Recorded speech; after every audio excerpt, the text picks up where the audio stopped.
कहते हैं ना, समय का पहिया घूमता है। ब्रिटेन में ब्लैकआउट। ब्रिटेन जैसे देश यहाँ कल्पना नहीं की जा सकती है, लेकिन इससे सबसे बड़े संकट में और भी ज्यादा फंसता चला जा रहा है ब्रिटेन। तो वहीं दूसरी तरफ भारत ऐसा करेगा, वो भी चीन के साथ। ये चीन ने सोचा नहीं था। क्या अब भारत ने अमेरिका को दिया है संदेश? और इस यूएनएससी की मीटिंग में मुस्लिम देशों ने गजब का रूप दिखाया।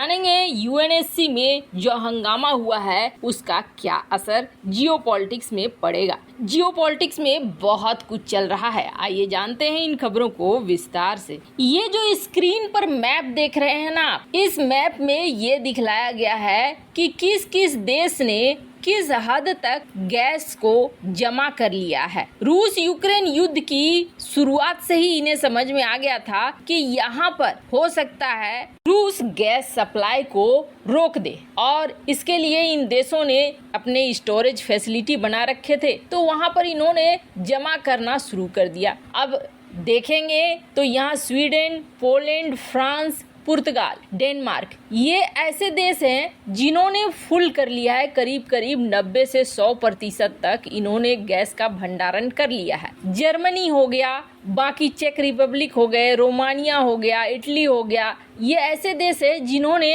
अभी तक उस मात्रा में गैस को स्टोर नहीं करा है। और कुछ ऐसे देश हैं जिनके पास गैस स्टोरेज की फैसिलिटी ही नहीं है, जैसे कि फिनलैंड के पास नहीं है, इस्टोनिया के पास नहीं है, लिथुआनिया के पास नहीं है, आयरलैंड के पास नहीं है, ग्रीस, साइप्रस, इनके पास भी नहीं है। अब समस्या ये है कि इनको फिर भी गैस सप्लाई मिलती रही थी। इस युद्ध के दौरान जो इन्हें मौका मिल गया, इन्होंने स्टोर कर लिया, पर यूके इसे स्टोर नहीं कर पाया। और यूके स्टोर इसलिए नहीं कर पाया कि जितना गैस यूके को चाहिए उसका मात्र 4% ही दे रहा था रूस। मतलब कि उसकी आवश्यकता की ही पूर्ति नहीं हो रही है। जब आवश्यकता की ही पूर्ति नहीं हो रही है तो जमा क्या खाक करेगा। और जिस तरीके के आर्थिक हालात हैं यूके के, इसमें इसे दूसरे देशों के साथ, कतर वगैरह के साथ गैस की खरीद करनी पड़ रही है। अमेरिका से भी गैस की खरीद करनी पड़ रही है। पर जरा सोचिए, एक ऐसे विकसित देश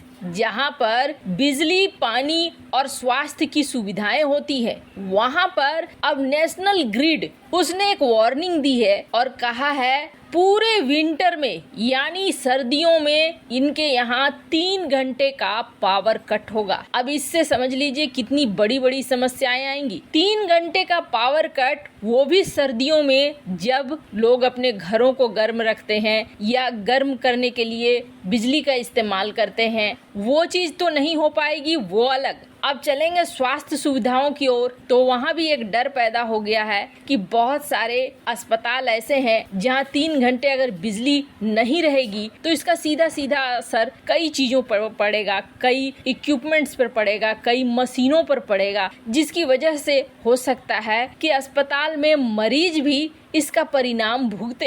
ये अफरा तफरी अब मच गई है यूके के अंदर, और इसके पीछे सिर्फ और सिर्फ एक कारण है, रूस के ऊपर प्रतिबंध लगाना, और जिसकी वजह से रूस ने सप्लाई कट कर दिया। इसमें साफ तौर पर यह कहा गया है कि नेशनल ग्रिड ने 3 घंटे के पावर कट को बताया है। वहीं दूसरी तरफ इस बात को भी कहा जा रहा है कि यूके का ये पावर कट बहुत बड़ी वार्निंग है उन लोगों के लिए जो लाइफ सेविंग मशीनों पर अपनी जिंदगी को अभी जी रहे हैं। अगर 3 घंटे का ब्लॉक होता है तो ये बहुत बड़ा ब्लॉक है। ऐसे आपको बता दें, यूके की सरकार लगातार कह रही है लोगों को कम बिजली इस्तेमाल करो, लेकिन ये जिस लाइफ स्टाइल को जीने की आदत डाल चुके हैं उसमें वापस से ये सारी कटौती ये बर्दाश्त नहीं कर पा रहे हैं। ये क्या कर रहे हैं, एक लिस्ट निकाल रहे हैं कि कौन कौन से कस्टमर हैं जो बहुत ज्यादा बिजली का इस्तेमाल कर रहे हैं। उन्हें खास तौर पर दिया जा रहा है वार्निंग कि आप बिजली का कम खपत करो